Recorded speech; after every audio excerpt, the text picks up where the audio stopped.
The UK government has pledged to give refuge to thousands of children fleeing conflicts, particularly refugees from the civil war in Syria. إنه سوريا هي بس اللي ما بخلينا نرجع له هو القصف والدمار. Over 6,000 children, a third of them arriving alone, sought asylum in the UK last year. I called my brother, I told him, I'm in the UK now. It was very, very nice. It was a very nice time. Hello, Johnson. Immigration is a highly contentious issue, with most people in the UK saying they want it brought down. I believe in myself. But how does being a refugee look through the eyes of the young people arriving here? ساعين إحنا جينا جداد مشان نعرف البلد أكتر مشان فورا يعني نستقر هون. This is the story of 7 young people who have fled conflict and made it to Britain, and the people who've welcomed them here. We have a responsibility as human beings to ensure that children are safe and just are supported to be the best they can be.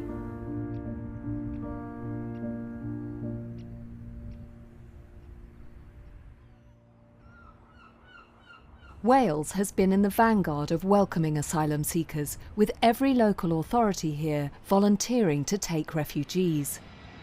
Today, another Syrian family of 3 children, mum and dad, is about to arrive. Waiting to meet them are their aunt and cousins, who were granted asylum here a year ago and now live in Cardiff. How are you feeling about seeing your aunt and your cousins? Excited, so excited. Actually, she's like my big sister, you know. قبل سنتين 6 سنوات ما شفتها. أول واحدة. حتشوف أول مرة حتشوف أول مرة. Arriving from a Syrian refugee camp in Turkey are Abdul, who uses a wheelchair, his 2 sisters, Rowan and Jana, and their parents. إيه ده أنا خالي. حبيبي. شلون كانت السفرة؟ سويت هيك. الحمد لله. لازم كان طول الوقت نايم. طب أنا ما في. My name is Abdul. Me who 10. I'm from Syria, go Turkey and go Wales. بك يا روحي. وقتنا أنا كنت حابب أشوف الدنيا من فوق. وقتنا بالطيارة كتير كان شيء حلو وكتير أنا استمتعت بهذاك الوقت. Abdul has spinal muscular atrophy, a progressive disease that causes severe muscle wasting. The family lived just outside Aleppo and stayed through the first 4 years of the war. إيش هالنظارات الحلوة؟ My name is Rowan. I'm 11. أنا كنت أحب أكتر شيء بسوريا. أنا كنا هناك بيت كنا قاعدين بالمزرعة عند جدي فيها طابقين ومسبح وسطوح ونانتي كانت عائلتنا كلها هناك. كنا نجمع كلياتنا هناك. كانت أحلى أيام وهون كمان يعني. But as fighting intensified, the family had to flee to Turkey. وقت طلعنا كان أنا عمري 8 سنين. وقت رحنا مرة تهريب كان بالصيف وكنت بالكرسي. وقت طلعنا كمان كان صعب. وكان يعني أول ما نطلع على تركيا كنا يعني ما كنا عارفين حالنا أننا نستقر هناك. نحن كنا فاكرين أنه بس يعني زيارة ونرجع ننزل. بس يعني بعدين استقرينا هناك ما كنا نعرف يعني شلون كيف أحوال رفقاتي وهيك. A house in Newport has been prepared for the family by the Syrian Vulnerable Persons Relocation Scheme. Hello. Abdul Rakia. Hello. You all right? Find your way. And a couple of local volunteers have come to help them with their English. What about that one? Go. Yes, go. Well Yes, we were worried about what was happening with people who were caught up in terrible situations in the world. Who can sing. They're so amazing how they're embracing everything and, you know, really willing to become part of the community and to make new lives themselves. It's just fantastic. You're getting all the cards, aren't you? Abdul and his family have already been given refugee status in the UK, but for many young people, the situation is more complicated. 17-year-old Omar fled Syria a year ago. When he set out, he spoke no English. I left Syria because not safe country. You be scared all the time. It's very bad now. It's not safe, never. Nobody in Syria is safe now. Omar hoped to join his older brother, who has refugee status and lives in Cardiff. But to get here, he faced a long and risky journey through Europe to a truck stop in Belgium. All my journey, it was like 6 months from Syria to here to Cardiff. When I went to the lorry, like, I've been scared because I don't know what's going to happen for me. From Belgium, it was 5 o'clock in the morning. Like, I stayed at the lorry, I think to afternoon. I called my brother, I told him, I'm in the UK now. It was very, very nice. It was a very nice time. And he told me, where are you now? Where are you? You are in the UK, but where are you now? I said, I don't know. I don't know, but I'm sure I'm in the UK now. Omar's brother, Hassan, found him and brought him to Cardiff. It was the first time the brothers had seen each other in 3 years. This was an amazing day, lovely day. I have to hug him or kiss him or keep him close from me. Just, I want to keep him, don't move, never. Stay with me. Yeah, and I take him to my house, like, I bring him after 1 hour, he changes clothes and he take a shower. I take him directly to the home office and they take him from me and they make interview with him. Omar's Syrian papers prove he was 16 on arrival in the UK, so while his asylum application is considered, he's the responsibility of the Children's Services team at Cardiff City Council. Number one, you have nice and fresh haircut, you're smiling, you seem to be happy. His social worker, Bisra, specialises in working with child refugees. Her home country, Yugoslavia, was torn apart by war in the 1990s, and she knows full well the anxiety of waiting for an asylum decision. So, did you finish your exams? Yeah, I finished the writing and the reading.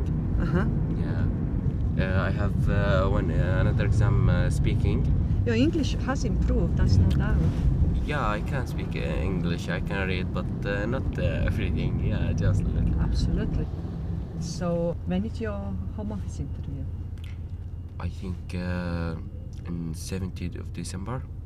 So hopefully once you have your interview, you will have decision. Yeah. He's now waiting for the Home Office interview to present his case, and then Home Office will make decision after the substantive interview. And decision could take from 2 weeks, I would say, to 2 months, even longer sometime, depending on the case. The government aims to decide asylum claims within 6 months, but it can take much longer. Until Omar gets a decision, the threat of being returned to Syria hangs over him.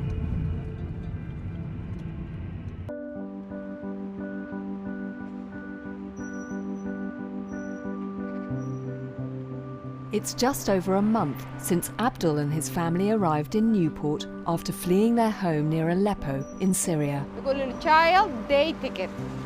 Okay? Child day ticket.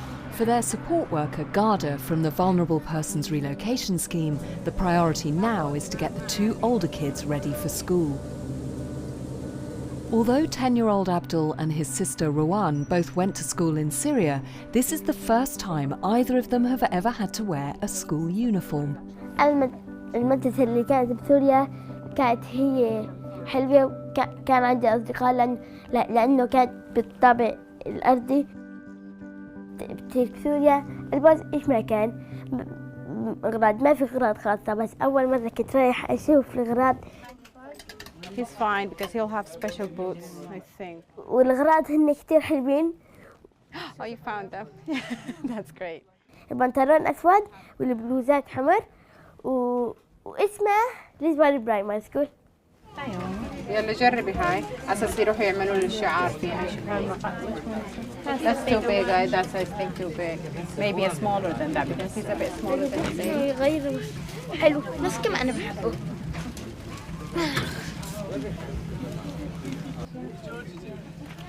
هذه منيحة ولا كبيرة؟ لا كويسة. لا شوي كبيرة صح؟ كلها سمول. شايفة شلون؟ طلع لا Is that Velcro? It's not a Velcro, I've had them to put them on order. Is it? Coming in later on. Oh, school tie. تعرفي كيف تربطيها؟ طلعي كده. أنا أول مرة أنا كنا بلبس الجرافة وحتى كل يعني البابا وهيك يعني ما كنا متعودين أن نلبس الجرافة. شو رأيك إنك تلبسي كرافتة؟ حلو؟ حلو. هاي شيء عادي إنه بنات يلبسوا كرافتة؟ لا شيء غريب. إيه طب وأنتي شو رأيك؟ ما علينا؟ ما علينا. When Abdul's parents fled their home country, they left behind a thriving family business and a close-knit extended family. طلعنا من سوريا نأمن لهم مستقبل أحسن أفضل حياة آمنة بعيدة عن كل المخاطر اللي موجودة حاليا بسوريا. كويسة يعني عادي. حاسة إنه الدراسة والتعليم لا في أمان في أمان. وكمان روان صار لنا شيء أنسة كثير كبيرة. جانا ما بنعرف لسه إيش حيبقى بالمستقبل.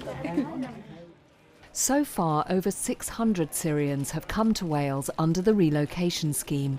Not everyone is happy with the way the money's being spent. I've just walked down behind people that are, no disrespect, but are not our United Kingdom people. And I'm not being disrespectful to these lovely people, but I think refugees, I think we should help so many because we're all human beings.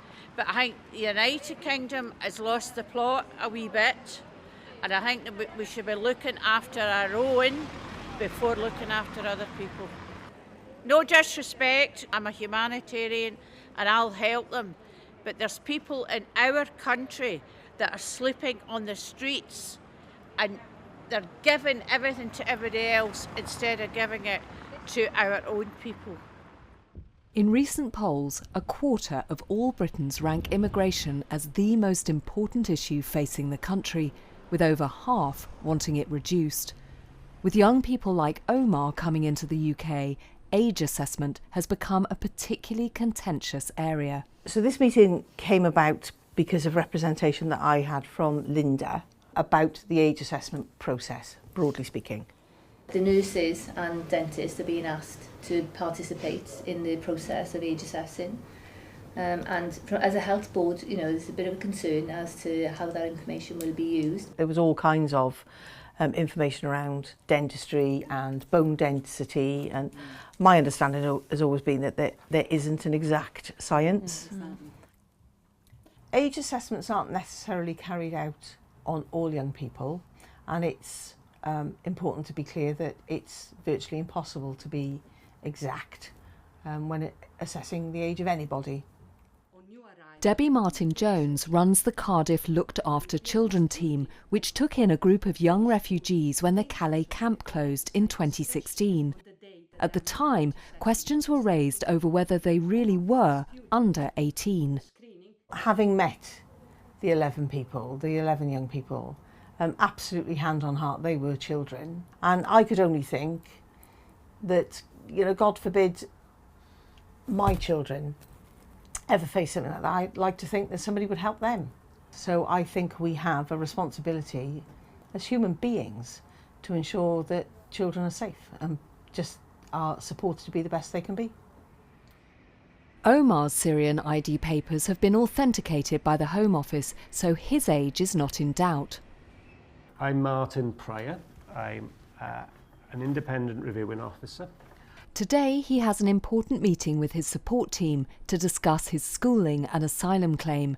But Omar's greatest concern is the safety of his family back home. Okay, maybe it would help if we find out how Omar's doing in school. I think for Omar, what's coming over is that he's extremely polite. Thank you. He's motivated in his lessons. And it's really positive. You're doing really, really well. Thank you. Bisra mentioned the progress at the Home Office, and I'm just going to ask you to think about the big picture first, please, Bisra, and then we'll find out what Omar needs to do next. Home Office has now received and acknowledged that they received all his documents. So once we have that interview, we'll agree with Omar if he wish his support worker or myself to accompany him. So that's where we are at. So I'm happy that we're making progress. You're making progress in lots of different ways. Is there anything you'd like to ask the review? Just about my family. Okay. Yeah. I miss him. Yeah. لا أنا بحكي معهم أحيانا بس بخاف عليهم لأنه أحيانا بصير عندهم قصف وهيك بخاف عليهم. Do you feel that you have people you can talk to about your worries in that respect? ما بعرف. We would love to be able to bring your family here, which would be absolutely ideal if we could, but unfortunately. I'm worried about my family because they are in danger. My parents, when they call me, they tell me sometimes it's bad, sometimes bombs and not safe, you know, like there it's not safe now. I miss them. I have brother here, but it's not enough. It's not like same my mother and same my father.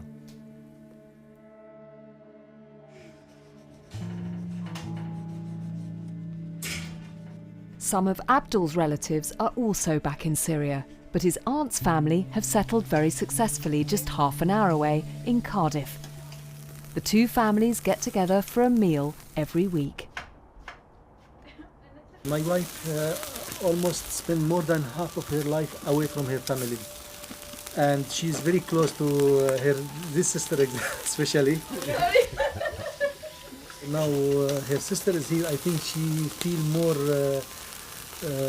connected to family. When she sees her sister as she sees her whole family. On their long journey to the UK, the family was split across several different countries before finally being reunited in Wales. Their father has now set up a successful restaurant in the centre of Cardiff. We came here to build our better future, especially for my kids. I don't want them to experience anything like those children in Syria. Nearly all the family now have asylum in the UK, but for their second son, Mohammed, things are more complicated. He spent 3 years trying to join them. So I started from Bulgaria, going all the way to Germany, spent a month in France, and after that maybe 4 months in Brussels. And then after that I got at the lorry and get for 12 hours in the back of the lorry. Mohammed went to Cardiff police station and called his dad. My father was so surprised and he was so happy about that also. First time I saw my family at front of the door. It was like the happiest moment in my life. His family may have refugee status here, but Mohammed is still waiting. I just want to stay with my family in the first place. I need nothing else. Actually nothing else. عبودة أحط لك قطعتين من هاي كتير كتير طيبة ها حبيب تفضل عبودة حطه على الطاولة حطه على الطاولة أيوة Many Syrian asylum seekers have been able to come to the UK with their families, but for those fleeing less high-profile conflicts, the journey here is often a much lonelier undertaking. When Mariam fled Somalia 4 years ago, aged just 14, she had to leave her family behind. Still awaiting an asylum decision, she's terrified that the Islamist group Al-Shabaab will persecute her family, so she's covering her face on camera to hide her identity. My country, the ladies, they're using like animal. The girl, she can't go out alone. She can't talk anyone. And they say, you are not good, we killed you, or we cut your hand, or we cut your head. Every lady, they worry about that. I have no place to go, and I want to live now here in the UK. Mariam applied for asylum when she arrived in the UK almost a year ago. Every day she has to wait for a decision prolongs the anxiety. I'm still waiting for the answer. I don't know why we take 1 year to waiting. Mariam escaped Somalia, but almost died on the way to the UK. She wants to share her story so that more people can understand what some refugee kids have to endure.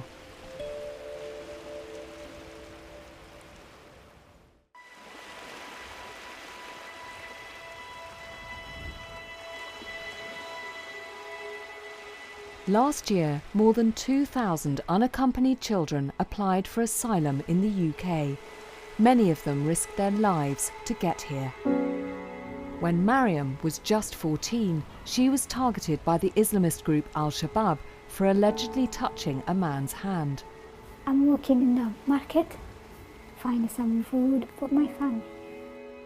And you know, some people want to buy something, or if you work for the shop, maybe when you give it the money, the hand, they will touch together. Mariam was spotted and challenged by members of Al-Shabaab. They say the man's not your husband. Why he touch you for hand? They say you are not good person. You are bad, and they say we have to kill you.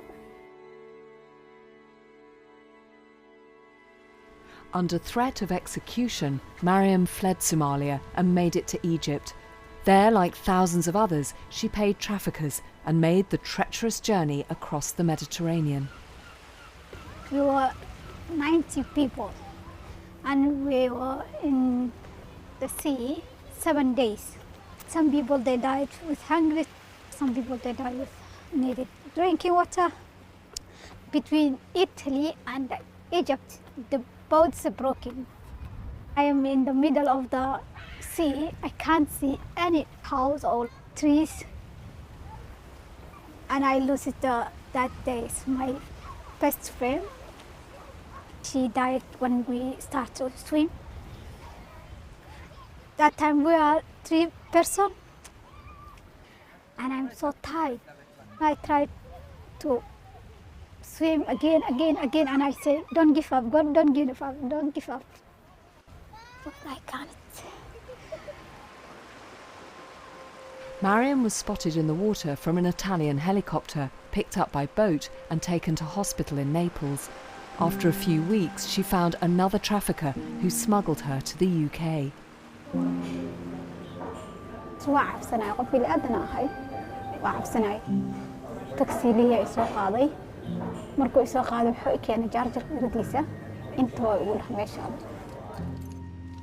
Mariam applied for asylum right away and has been waiting for a decision for the last 10 months. While she waits, she's getting support from Maria, a personal advisor with Children's Services.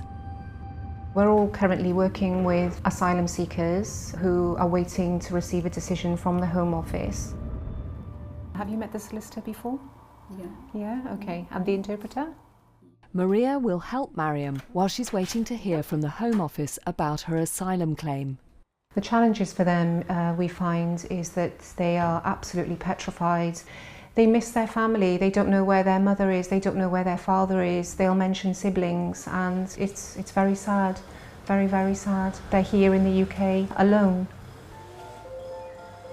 Mariam and Omar both found their way to the UK alone, but the majority of children and young people seeking asylum here arrive, like Abdul and Ruwan, with their families. In Newport, it's 11-year-old Ruwan's first day at school.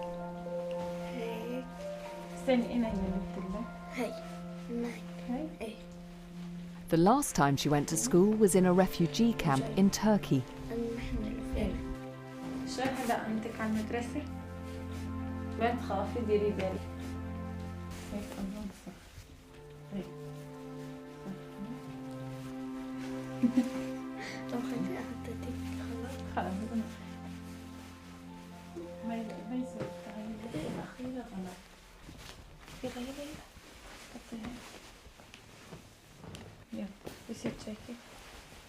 صوتي رجال أعمال. شايف شيء؟ ما بدي أنا خلص الشباك. خلاص يا إما ما في عندي لا تجيب جاكيتك هذاك. ما في شمسية؟ بس هذيك تاع الثاني. لا يلا يلا هلا. بدك تتعودي. يومين ثلاثة وتجي الساعة 3 نامي الساعة 8 الساعة 7:30 كنت اليوم.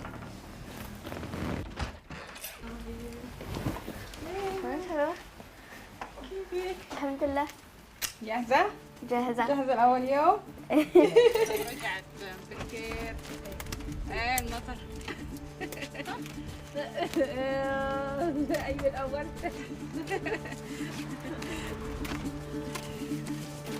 Thank you.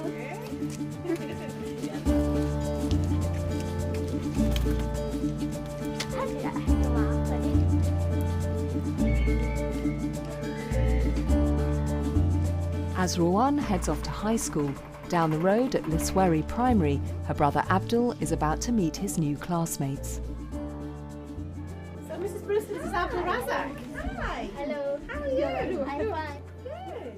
Okay. Hello. Are we ready? Okay. 3, 2, 1. Well done. That's really good. Thank you. وطلع والمدرسة هي كانت كتير حلوة وأنا أكثر شيء بحب المدرسة. المدرسة اللي رحت عليها هي كانت قبل هاي كانت هي بتركيا، كان هي صعبة شوي ووداتها كان صعبة كمان.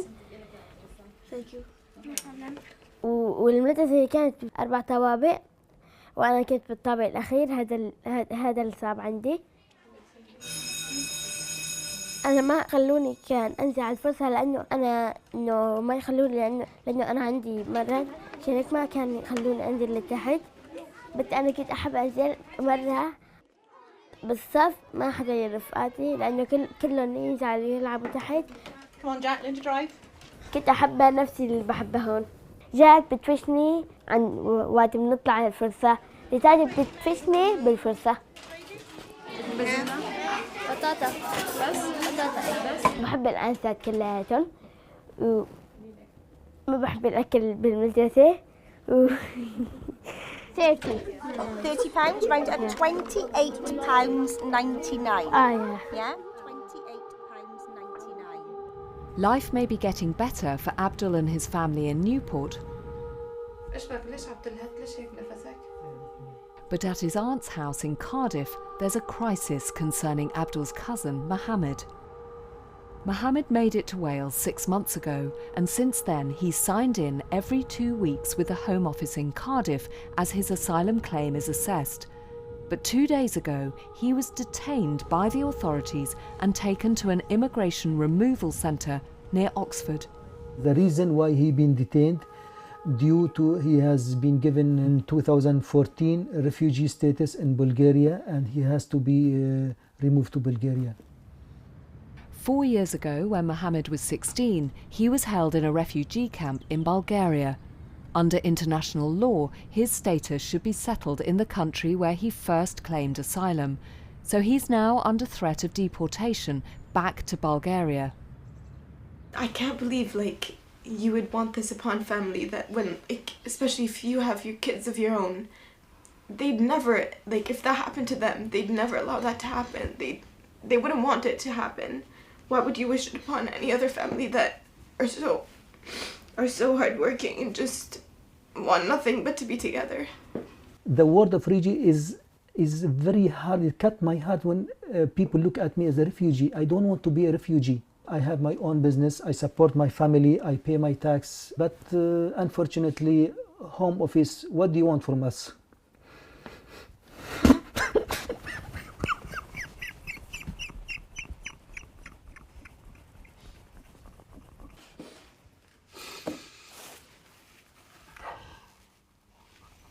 We've been all trying to be, like, really strong for my parents and for my mum. Like, all we want is for my brother to be here. We don't want anything other than him being a part of the family here in the UK. We have suffered from separation of the family. In the beginning, my family been separated into 4 people. One of my son was Muhammad was in Bulgaria, Salah was in Germany, my wife and 2 daughters was in Turkey, and myself was here. So the family been separated into 4 parts, and we tried our best. We struggled a lot to get together, to reunite. And once we done, after 4 years, again they want to separate a part of families. I don't know why. With Mohammed still in a detention centre facing imminent deportation to Bulgaria, the family are hoping for a change of heart from the Home Office. Omar first claimed asylum in Wales, so he's being assessed here. He's preparing for what's known as his substantive interview. This is the most important stage of the asylum process, after which the Home Office will decide if he's a genuine asylum seeker and allowed to stay in the UK. So thank you everyone for coming in today. We're just here to talk about your forthcoming asylum interview. Along with his social worker Bisra, Omar's solicitor is explaining what the interview will entail. What's really important to know is the person who's interviewing you already knows about you.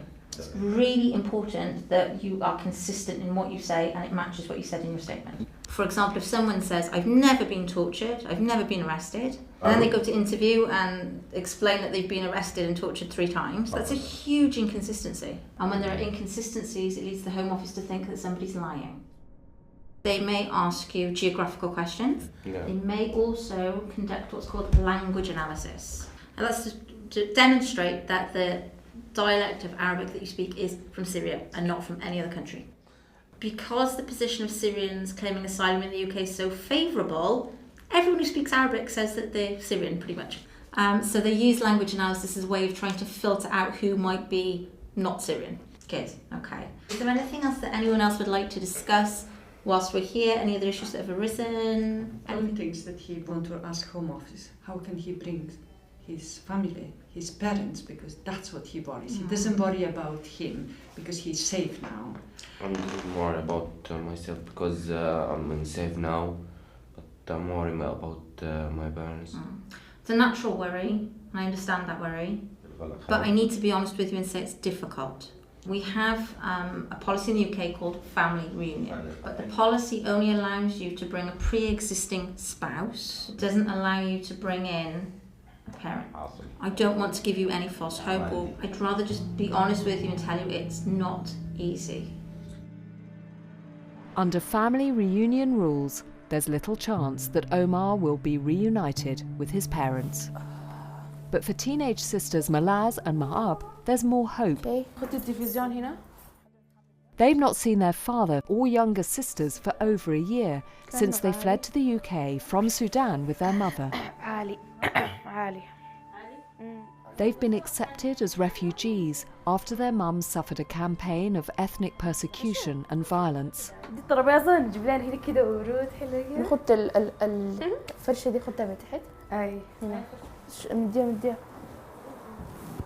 Because of our tribe, when we have troubles, you can see that it's racism. against us. So what happened that mom had problems, and I don't know what exactly happened, but when we came after school normally, we came home, but we didn't find my mom. 6 days, and we didn't find my mom. We didn't know where she is, we didn't know why she's not here, we didn't know anything. After 6 days, my mom came, and she looked like she's punched. I mean, her whole body was red, and she was crying. From that day, she decided that she can't stay in Sudan anymore. The family made plans to flee the country, but they didn't have enough money for all of them to make the journey. So they decided that Mum would try to escape with 2 of her daughters. That was a hard day. We was crying until we arrived here. It was a hard time. It's hard It's the first time to me to see my dad crying. Yeah. In that day, I feel like my heart is small pieces. اتصل على الشركة بتاعت الكهرباء عشان يدونا كهرباء. رقم؟ لا أنا حتصل خلاص. Because Maha's husband and daughters count as her immediate family, they've been granted travel visas to come to the UK. If they get here, they will be given asylum. The catch is that their travel visas are only valid for 1 month, but the family doesn't have the money to pay for flights for all 3 to come over. يا ما أعرف أعمل شنو، يعني أحاسيس كثيرة مختلطة. بيجوا يعني يوصلوا المفروض في خلال شهر، بس أنا يعني هسي أنا وبناتي ال3 ما عندنا ولا جنيه ولا باوند ولا حتى بينس، يدنا ما عندنا.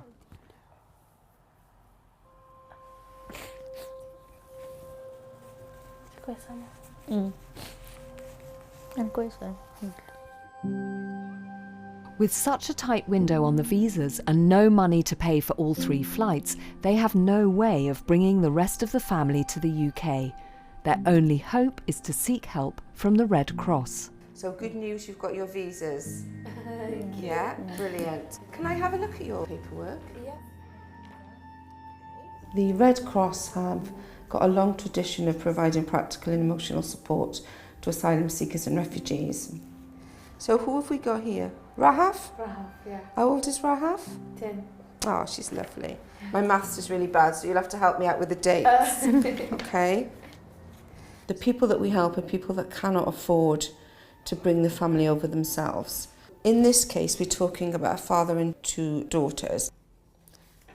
When was the last time you seen your family in Sudan? يوم 1 November. So last year, 1st of November. Yeah. If I can help somebody find their family members, if I can help to reunite a family, or just to be able to signpost them to other organisations that can help them, we all get together to help them in the best way that we can. Okay, I'm going to send this off to London. They will look at your case and decide whether or not they can help you. I must tell you though that most people are getting 1-month visas, which causes a little bit of an issue for us because we're always working on tight timescales for everything. Okay, they decide very quickly whether it's a yes or a no, and as soon as they contact me, I will contact you. Okay. Legal aid to help bring families to the UK was stopped in 2013, so for thousands of refugees, the Red Cross is their last chance. But not everyone is successful. Mariam is also still in limbo, waiting for a decision on her refugee status. It's been almost a year since she made it to the UK and applied for asylum after fleeing from an Islamist terror group in Somalia. Thanks, Cynthia. Her personal advisor, Maria, has just called the hostel where she's staying. I have a decision. Okay. I thought it would be better if I came today just to give you the decision, to read the letter to you. Yeah. I'm leaving the office now. And I'll be with you soon. Okay. Okay.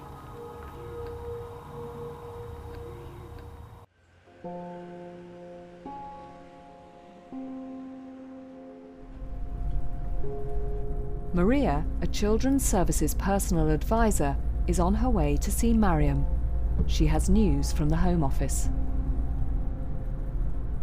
All of our young people are very vulnerable through what they have experienced in their life. The challenges for them is that they cannot plan ahead because of the worry that if they were not granted leave to remain and had to return back to their home country, the implications there. Hello, how are you? You okay? Yeah. She's absolutely petrified that she's going to be sent back to her home country. Okay, I have received a copy of the letter, and I thought it'd be nice if I read it to you, okay? I am delighted to confirm that your asylum claim has been successful and that you have been granted leave to remain as a recognised refugee. So it's all good.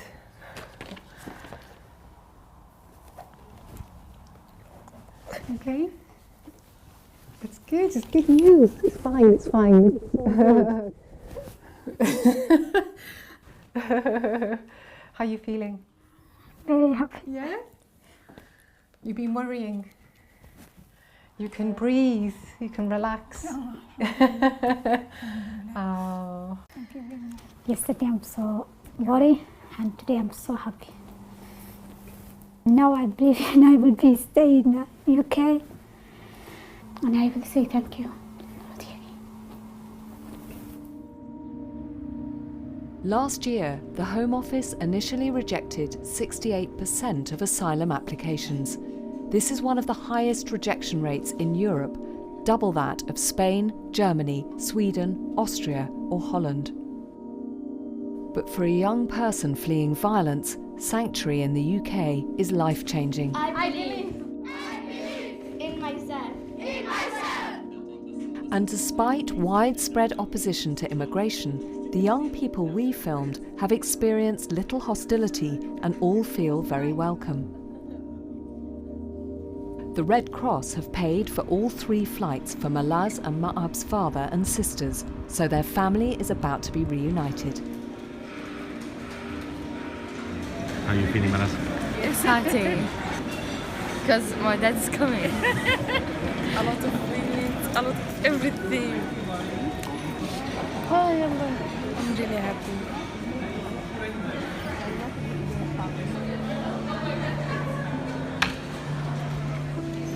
Oh my God. Oh my God.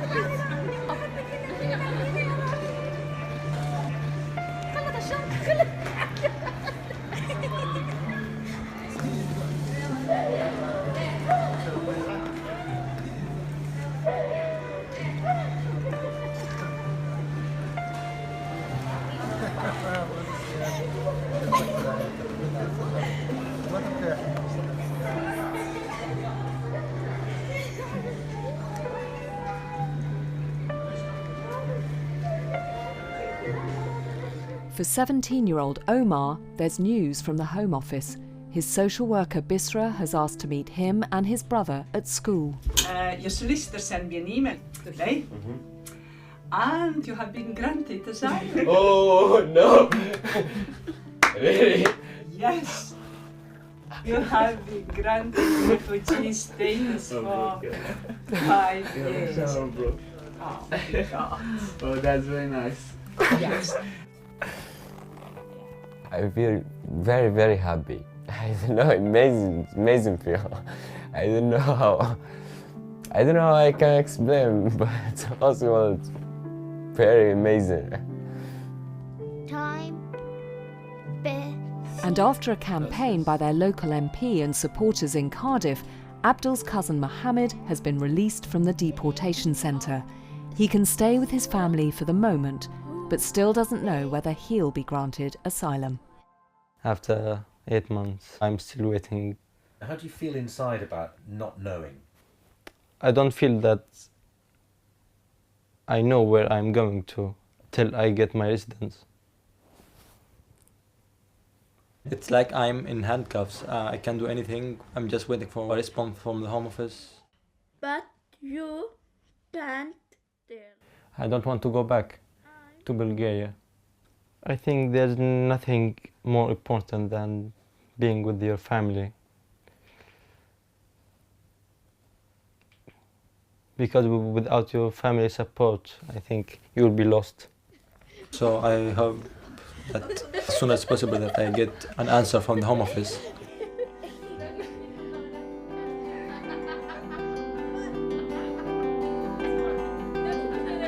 What are your plans for yourself in the future? I want to be a dentist. Yeah, I'm gonna study medicine. Gonna be a dentist, inshallah. In my life, well, I'm gonna travel around the world. It's a good idea. I wanna be a doctor. I wanna be strong woman, independent, doesn't need a man. Yeah. أنا إنسان يعني أعلم الناس وبحب أنا الكل يتعلم ما بيعرف شيء أبداً. I will stay in the UK because now I am safe and I am studying. I want to study to be an electrician. حابب أكون دكتور عشان أعرف كل الناس مو مثل الدكاترة في ناس اللي ما بيعرفوا دكتور بيعطوه أي دواء بس أنا ما بحب هيك لازم يكون دكتور بيعرف إيش عم بيعطي مو الدكاترة اللي ما بيعرفوا إيش عم يعطوا لازم يودوا لمرض أخطر وأنا بحب أعطي شيء معالج أكثر عشان هيك أنا بحب أساعد الناس وأكون دكتور.